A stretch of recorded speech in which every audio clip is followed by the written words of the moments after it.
میرے قدم تیزی سے اٹھنے لگے، پیچھے والے مسافر بھی جلدی جلدی چل کر مجھ سے آگے ہونے کی کوشش کرنے لگے۔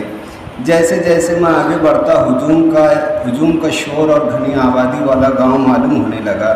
شور سن کر تجسس بڑھنے لگا، میں اور تیزی سے چلنے لگا۔ میں آگے بڑھتا گیا، کچھ لوگ سڑک کنارے کھڑے اور کچھ بیٹھے کھانا کھاتے ہوئے دکھائی دیے۔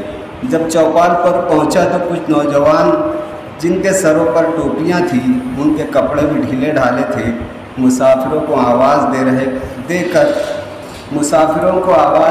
کر روکتے اور انہیں کھانا اور پانی دے رہے تھے۔ بھیڑ بہت تھی۔ ایک کم عمر بچہ جانے کہاں سے میرے پاس آیا اور میرے ہاتھوں میں کھانا اور پانی تھما کر بڑی صورت سے واپس چلا گیا۔ اطراف میں گھنے سائے دار پیڑ تھے، جگہ جگہ ہوٹل اور بہت سی دکانیں تھیں جو ان دنوں بند تھیں۔ میں ایک درخت کے سائے میں جا بیٹھا۔ بھوک کی شدت محسوس ہو رہی تھی۔ میں مسکراتے ہوئے سوچنے لگا، یہ لوگ بھی عجیب ہیں، پہلے بیماری پھیلائی، اب بھوکوں کو کھانا کھلا رہے ہیں۔ بہت قریب سے ایک آواز آئی، ممی ہم کو کھانا چاہیے۔ آواز میں بہت درد تھا۔ میں نے پلٹ کر دیکھا، ایک بچی بڑی حسرت سے اپنی ماں کو تک رہی تھی۔ میری نظر جب اس کی ماں پر پڑی تو وہ ادھر دیکھ رہی تھی جدھر کھانا مل رہا تھا، شاید کوئی لانے گیا ہو۔ میں نے اپنا کھانا اور پانی اس بچی کی طرف بڑھا دیا۔ بچی نے جھٹ سے کھانا لے لیا۔ اس کی ماں مجھے تشکر بھری نظروں سے دیکھنے لگی۔ اس کے قریب ہی ایک اور چھوٹا بچہ سویا ہوا تھا۔ میں نے اپنی بیگ سے اپنا کھانا نکالا اور کھانے لگا۔ دھوپ کی شدت سے زمین تپنے لگی تھی۔ میں نے سوچ لیا تھا، اب سورج ڈھلنے کے بعد یہ آگے کا سفر طے کرنا ہے۔ میں کھانا کھا کر وہیں لیٹ گیا۔ مجھے نیند کب آئی پتہ نہیں، لیکن جب اٹھا تو سورج شام کے پہلو میں دبک رہا تھا۔ زیادہ تر لوگ اپنے اپنے گاؤں کی طرف جا چکے تھے اور کچھ جانے کی تیاری کر رہے تھے۔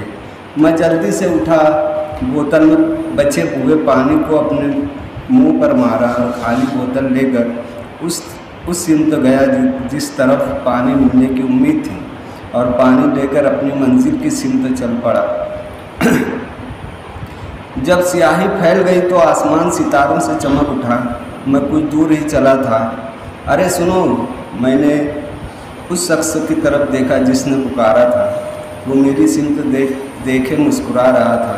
اس کے کاندھے پر سامان بھرا بیگ تھا جسے ایک ہاتھ سے پکڑے ہوئے تھا اور دوسرے ہاتھ سے بچی کا ہاتھ۔ اس کے بائیں جانب وہ عورت اپنی گود میں بچہ اور سر پر گٹھری لیے دھیرے دھیرے چل رہی تھی۔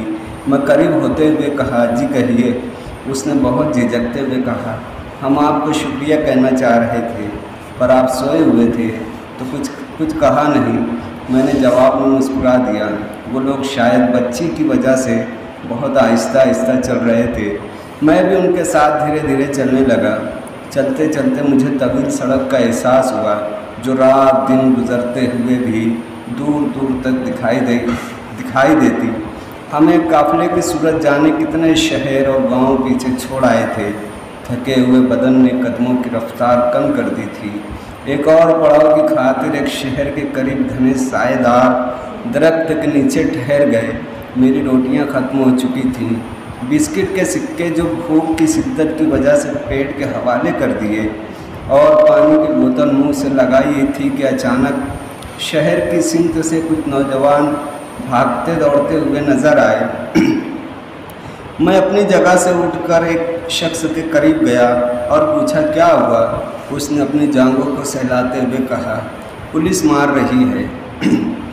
اتنا کہتے ہوئے اس کی آنکھیں بھر آئیں۔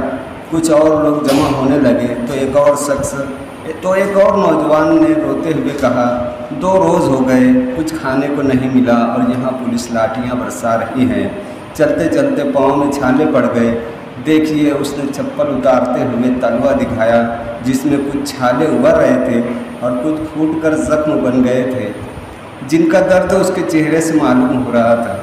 کچھ عورتیں اپنے بچوں کے ساتھ روتے سسکتے ہوئے دوڑے چلے آ رہی تھیں۔ پھر کسی نے کہا، پولیس والے کہہ رہے ہیں کہ آپ واپس جائیں یا مر جائیں، لیکن شہر میں داخل ہونے نہیں دیا جائے گا۔ کچھ دیر کے لیے محسوس ہوا وہ پڑاؤ ماتم کدہ بن چکا ہے۔ میں اپنے ساتھیوں کے پاس آیا، سبھی اپنے اپنے درد میں مبتلا تھے۔ آگ کا گولا آسمان میں رینگتے ہوئے آگے بڑھ رہا تھا، جس کی گرمی سے زمین تپنے لگی تھی۔ میں اپنے تھکے ہوئے بدن کو آرام دینا چاہتا تھا، لیکن پولیس کا خوف مجھ پر مسلط ہو چکا تھا۔ میرے ساتھی زمین پر بکھرے پڑے تھے اور میں سوچ رہا تھا اس جگہ سے جتنی جلدی ہو سکے نکلا جائے۔ سوچ کی بھول بھلائیوں میں میں راستہ تلاش ہی کر رہا تھا کہ میری نظر اس بچی پر پڑی جس کا حسین چہرہ طویل مسافت کے سبب مرجھا گیا تھا اور بال گرد سے اٹے ہوئے تھے۔ وہ بیٹھے بیٹھے اونگ رہی تھی۔ اب میری سوچ کی سمت تبدیل ہو چکی تھی۔ پھر ایک خیال دل کی زمین پر پودے کی طرح ابھرا۔ اس کو تو یہ بھی پتہ نہیں کہ اسے کس جرم کی سزا مل رہی ہے۔ اس کے میلے کچیلے کپڑے تھے اور چپل کی ٹوٹی ہوئی گود میں رسی بندھی ہوئی تھی۔ اس کی ماں دوسرے بچے کو گود میں لیے اپنے سامان سے ٹیک لگائے بیٹھی ہوئی تھی۔ جب اس نے اس بچی کو دیکھا تو ایک چادر کو زمین پر بچھایا اور اسے لٹانے کے لیے اس کا ہاتھ پکڑ کر اپنی جانب کھینچنے لگی تو شاید اسے بخار کا احساس ہوا۔ اور اس نے بچی کو چادر پر سلا کر ایک چھوٹے سے کپڑے کو ڈھیلا کر کے اس کے ماتھے پر رکھ دیا۔ لائک کریں، شیئر کریں اور بیل آئیکن پریس کریں۔ ربانی دا اسکالر کچھ نوجوان بھاگنے لگے۔ یہ وہی لوگ تھے جو کچھ دیر پہلے شہر کی سمت سے لوٹے تھے۔ سارے لوگ گھبرا کر اپنا اپنا سامان سمیٹنے لگے۔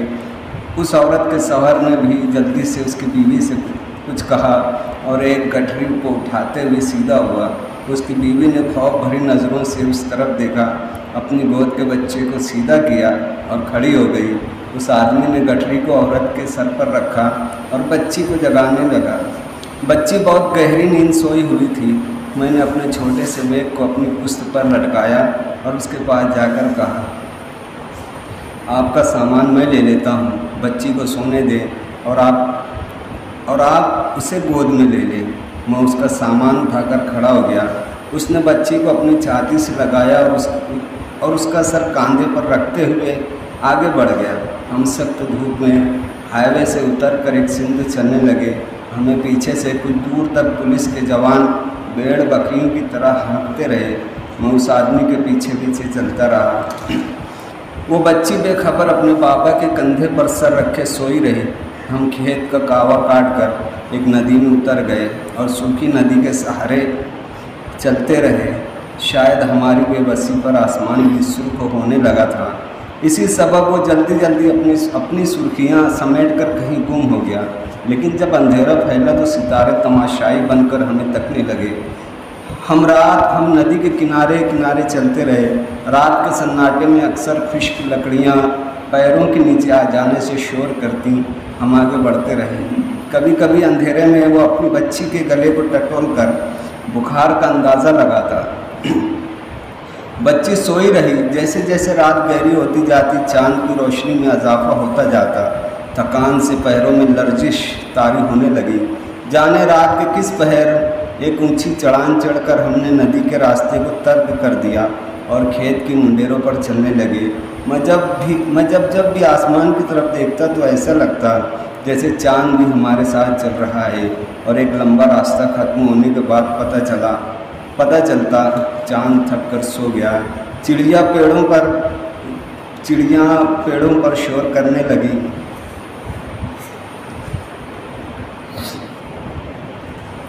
چڑیاں پیڑوں پر زور سے باتیں کرنے لگیں۔ ہم اس شہر کو پار کر کے دوسرے گاؤں کی سرحد میں داخل ہو رہے تھے کہ ایک جگہ پہلے کی طرح کچھ مسافر ٹھہرے ہوئے دکھائی دیے۔ میں نے وہاں پہنچتے ہی سامان کو نیچے اتارا اور اپنے بیگ میں بسکٹ کے ٹوٹے ہوئے ٹکڑے تلاش کرنے لگا۔ کچھ نہ ملا تو پانی پی کر ہی اپنے اطراف دیکھنے لگا۔ بچی میرے قریب ہی بے سود پڑی رہی۔ وہ شخص کھانے کی تلاش میں سڑک کی دوسری طرف چلا گیا۔ اس کی ماں نے پھر کپڑے کو گیلا کیا اور بچی کے ماتھے پر رکھ دیا۔ میں نے کچھ دیر بعد بچی کی کلائی پکڑ کر بخار کا اندازہ لگانا چاہا تو بچی کا جسم سرد پڑ رہا تھا۔ ہم میں سے کچھ لوگ بھوکے ہی سونے کی کوشش کر رہے تھے۔ تبھی گاؤں سے کچھ لوگ آئے، ان کے ہاتھوں میں ڈنڈے تھے اور وہ لوگ زمین پر پٹکتے ہوئے آگے بڑھ رہے تھے، انہیں میں سے ایک شخص آگے آیا اور اپنے چہرے پر لگے کپڑے کو ہٹا کر زور زور سے کہنے لگا، تم لوگ گاؤں سے کچھ لوگ آئے کہ ہاتھوں میں ڈنڈے تھے اور لوگ زمین پر پٹکتے ہوئے آگے بڑھ رہے تھے۔ انہیں میں سے ایک شخص آگے آیا اور اپنے چہرے پر لگے کپڑے کو ہٹا کر زور زور سے کہنے لگا، تم لوگ اس گاؤں سے جتنی جلدی ہو سکے نکل جاؤ، ورنہ سب کو مار مار کر بھگائیں گے۔ اس کی بڑی بڑی مونچھوں سے پتہ چلتا تھا وہ گاؤں کا مکھیا ہے۔ اس بچی کا باپ جلدی آیا اور کہا، چلو آگے کہیں رکتے ہیں، یہاں رکنا ٹھیک نہیں۔ گاؤں والے مسلسل کہے جا رہے تھے، چلو یہاں سے آگے جاؤ، واپس جاؤ۔ میں اس سمت دیکھنے لگا جس سمت ہمیں جانا تھا، اور پھر سارے لوگ آہستہ آہستہ اپنا اپنا سامان جھکے اور تھکے ہوئے جسموں پر لاد کر چلنے لگے۔ تو میں نے اس بچی کو غور سے دیکھا جس کی نیم و آنکھیں پتھرا چکی تھیں اور دونوں ہاتھ ہوا میں جھولنے لگے تھے۔ تھوڑی دیر بعد اس کا باپ میرے برابر ہوتے ہوئے روحانسی آواز میں بولا، بچی کا بخار بالکل کم ہو گیا۔ بہت شاندار صادق اسد صاحب اپنی تخلیق افسانہ یہاں پر پیش کر رہے تھے۔ اس پر جو صاحبان بھی تبصرہ پیش کرنا چاہیں انہیں اجازت ہے۔ صادق اسد صاحب کا افسانہ مجھے بہت پسند آیا۔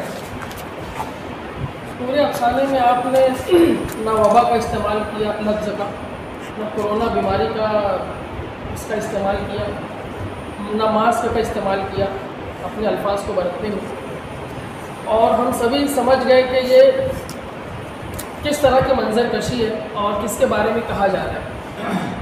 صادق اسد کا افسانہ شروع سے لے کے آخر تک جذبات اور تمام ہی کیفیات سے پور مجھے نظر آیا، اور منظر کشی اتنی شاندار ہے کہ اس پر جتنی بھی تعریف کی جائے کم ہے۔ قافلے کی صورت میں لوگوں کا آگے بڑھنا اور پھر تمام پہر کا بدلتے رہنا، اور اس کے تعلق سے انہوں نے جو ایک ایک دو جملوں میں جو منظر کشی کی ہے لائق تحسین ہے۔ ایک طرف تو یہ سارا قافلہ چلتا رہا، دوسری سمت اس بچے کے تعلق سے اس کے اپنے جو جذبات تھے وہ کہانی بھی آگے بڑھتی رہی۔ وہ کہ ہمیں یہ محسوس ہو گیا کہ اس کا اختتام ایسا ہی ہو سکتا ہے کہ بچی اپنی جان سے جائے گی اس طرح کے حالات کی وجہ سے، لیکن آپ نے کہانی کو اس خوبی سے برتا کہ سطر در سطر تجسس بھی قائم رہا، افسانوی فضا بھی آپ کے افسانے پر غالب رہی، اور کہیں سے بھی آپ پر خوش و زوائد کا الزام بھی نہیں آتا۔ کہانی بہت ہی کثیر بھی رہی، اور ایک کامیاب افسانہ لکھنے پر میں آپ کو دلی مبارکباد پیش کرتا ہوں۔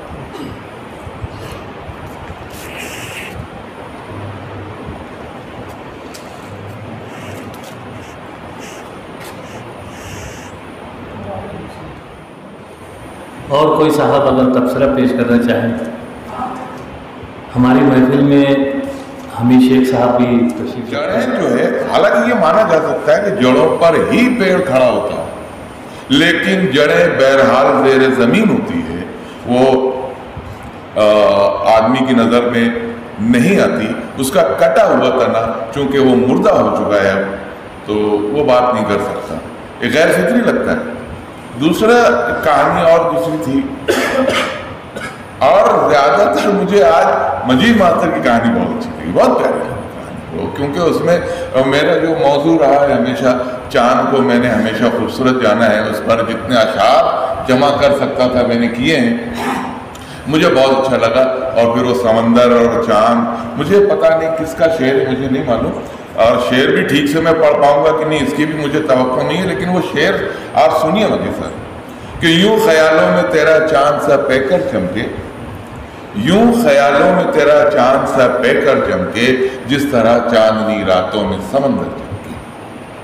یہ شعر مجھے یاد آ رہا تھا، اس لیے وہ پتہ نہیں کہ وہ شعر کی دستک تھی یا آپ کی کہانی کا اثر تھا، میں بس کھویا کھویا سا بیٹھا تھا، بہت مجھے اچھا لگا، اور میں اس کے لیے آپ کو بہت مبارکباد دیتا ہوں۔ اور اقبال برقی صاحب کا کیا کہنا تھا، بڑے منجھے ہوئے لکھنے والے ہیں، بہت ہی منجھے ہوئے انداز میں انہوں نے لکھا ہے، اس کا میں انہیں مبارکباد دے رہا ہوں۔ کہاں چلے گئے کیا بات؟ تو بہرحال ان کو بہت مبارکباد میں دینا چاہوں گا۔ دوسرے یہ کہ صادق اسد کا جو افسانہ انہوں نے سنایا، صرف ایک ہے کہ وہ اپنے جملوں کو گنجلک نہ ہونے دیں، اس میں ایک دوسرے میں مکس ہوتے ہوئے جملے ہیں وہ، اگرچہ اس کو تھوڑا سا الگ الگ لکھتے جائیں وہ، تو وہ جو اس کی جو کڑیاں جو ایک دوسرے میں پیوست ہو رہی ہیں، ملنا چاہیے کڑیوں کو، پیوست نہیں ہونا چاہیے۔ افسانے کی خوبصورتی پر کوئی جیسے داغ نہیں آتا ہے اس طرح سے، ورنہ آپ کا افسانہ میں یقین سے کہتا ہوں کہ بہت بہترین اور بہت لاجواب، اور خاص طور سے اس کا جو کلائمیکس ہے وہ بالکل چونکا دینے والا ہے، کیسے دستک دینے کا ناک کرتا ہے، بہت جو خوبصورت اس کا افسانہ۔ اور افسانے کی خوبی یہی ہے کہ افسانہ چونکاتا ہے اپنے کلائمیکس سے، کہانی کی بنت کیسی ہے، آپ کا اسلوب کیا ہے، آپ کا طرز نگارش کیا ہے، یہ الگ چیز، ہر ایک کا اپنا الگ ہوتا ہے۔ حالانکہ افسانے کے تعلق سے ڈاکٹر صاحب آج تک کوئی اپنی ایسی رائے نہیں بتا سکا، اس کی تعریف نہیں کر سکا کہ بس یہ 2-3 لائن میں یہ ہے افسانہ۔ افسانے کی تعریف کرنے والوں نے الگ الگ طریقے سے، الگ الگ ڈھنگ سے، نہیں پتہ کیا کیا کہا ہے افسانے۔ ایک صاحب ان کی بڑی قدر ہوتی ہے جو بہت مانے جاتے ہیں، اور ایک معاف کیجیے گا صدر صاحب، ایک مجلس میں نے سنا ناطق کے تعلق سے یہاں جشن بھی ہوا، شمسور رحمان فاروقی